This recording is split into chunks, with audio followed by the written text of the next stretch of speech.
Welcome to SibSpot. Today's Reddit stories are about tales from retail. Retail workers often have to go through a lot to deal with entitled people or people that lie. Our first story today is by Lydium Ledoux. This is a really short one, but it's kind of absurd, so it had to be in here. So, can I get a refund? I was doing a lunch break today in customer service where I work, doing all the usual things of selling lottery and cigarettes when a lady came in and requested a refund for rancid ground beef. Said she had called, spoken to a woman, and should be written down in the communications book for customer service. Fair deal so far, right? Typical stuff. I asked her about when. 3 or 4 months ago? Maybe December? What? A refund for rancid beef from December? Not happening. Not at all. As I stood there staring at her, she said the words, "So, can I get a refund?" Thankfully, she wasn't a Karen, but imagine coming in and requesting a refund for food you bought back in December in nearly May. People actually try to do this? Buy meat, forget it in their freezer for 3 or 4 months, and then decide they want the money from it and try to return it for a refund.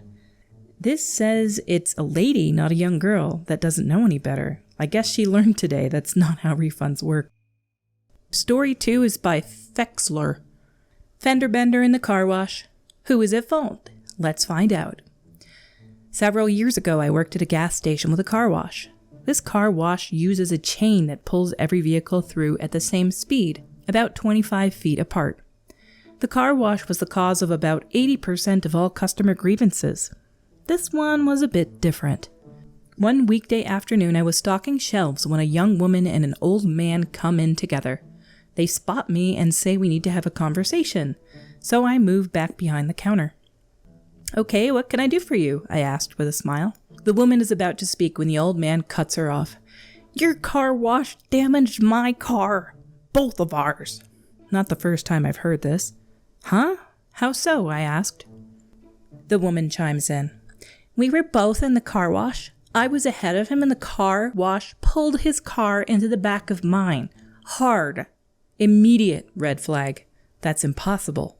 The chain can't pull one vehicle faster or slower than another. So I tell them exactly that." The woman says, Are you calling me a liar?" the man asks, interrupting the woman. The woman is visibly annoyed. "What I'm saying," I point out to the man, "is that the car wash couldn't have done this. Either you," I make eye contact with the woman, "hit the brakes," I look back at the man, "or you hit the gas." "I didn't touch the brakes," the woman said, sounding as though she started second-guessing herself. "I'm not stupid," the man shot back. "I never touched the gas pedal." Now, not to be a gist, but old people are usually the ones that have issues when using the car wash, so he was my prime suspect. Well, thankfully the car wash is lined with cameras, so I'll just go rewind the footage and see what happened, I say matter-of-factly. "Oh, that's not necessary. We'll just have company name pay for the damages," the man says agreeably. Well, company name is gonna wanna review the footage anyway, so I might as well do that now. No, let's not waste any more of our time," the man says nervously. I exaggeratedly raise an eyebrow at him, then glance over at her. She clues in that I'm laying the pressure on him, and also looks at him suspiciously. Now it's the time to twist the knife. "Oh, but surely the camera footage will prove your innocence, sir." Silence. Yep, it's him. So I review the footage, and sure enough, while he was being pulled by the chain at first, he hit the gas and rear-ended her. I came back behind the counter and looked at the woman. "Well, turns out he hit the gas and rear-ended you. Now, even though it happened in the car wash, it wasn't caused by the car wash, so this matter will have to be solved between the two of you. If you would like the camera footage to provide to insurance, I'd be happy to give it to you." I look over at the old man with a smirk. He clearly died a little inside, knowing that he's in trouble. She thanks me and looks over at him as if to say, "Pay up, sucker." This guy that ran into the lady thought that he could make them bow to his whim by raising the "Are you calling me a liar?" card. I'm glad the employee caught on to his BS. It might be forgivable if the guy actually didn't know that he hit the gas, but as soon as they mentioned they'd pull the camera footage, he knew he was going to be discovered. So he knew he was in the wrong and just wanted somebody else to pay for it. Liar, liar, pants on fire. Story 3 is by Suspicious Table 920. That's not how it works, sir. I work at a hardware store, and tonight a gentleman who had been in the store for hours finally came into the register 5 minutes after close with a cart full of smaller items. Trying to put aside my annoyance, I started trying to scan the items as quickly as possible since everyone else was waiting on him and on me. The last 2 items I came across were adapters from the plumbing section. They did not have barcodes or any type of identification on them. Knowing how our adapters are typically sold, the following conversation occurs. Me, sir, were these in a package? Customer, yes. Me, well, where's the package? I can't scan them or ring them up without it. Customer, it's in the aisle. I only wanted 2 of them. They're in bigger packs, so I took them out. Me, sir, that's not how this works. If they're in a package, they have to be sold in that package. We can't take them out. You have to buy them all together.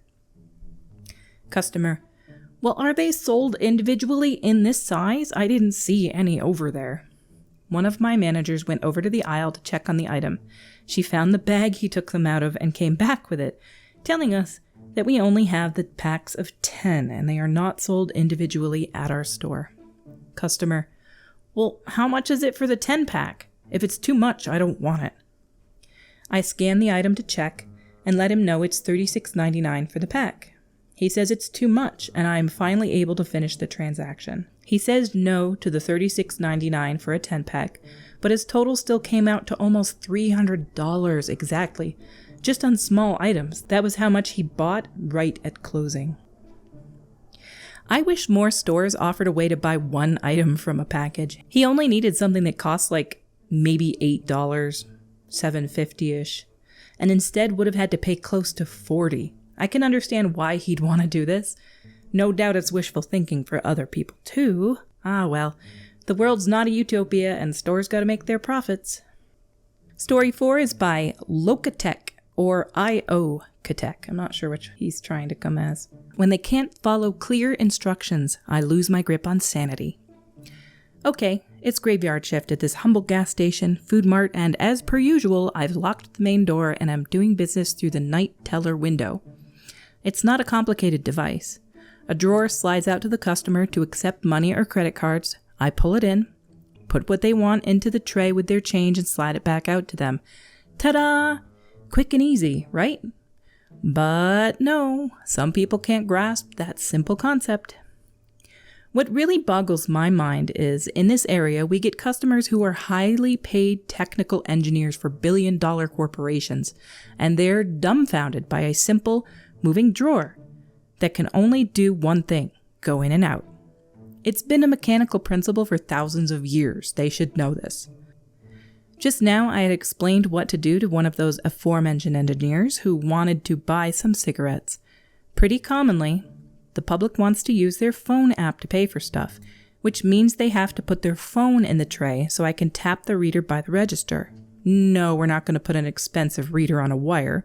That, you know, some drunk clown will yank out, but I digress. His confusion started as soon as I slid the drawer out to him.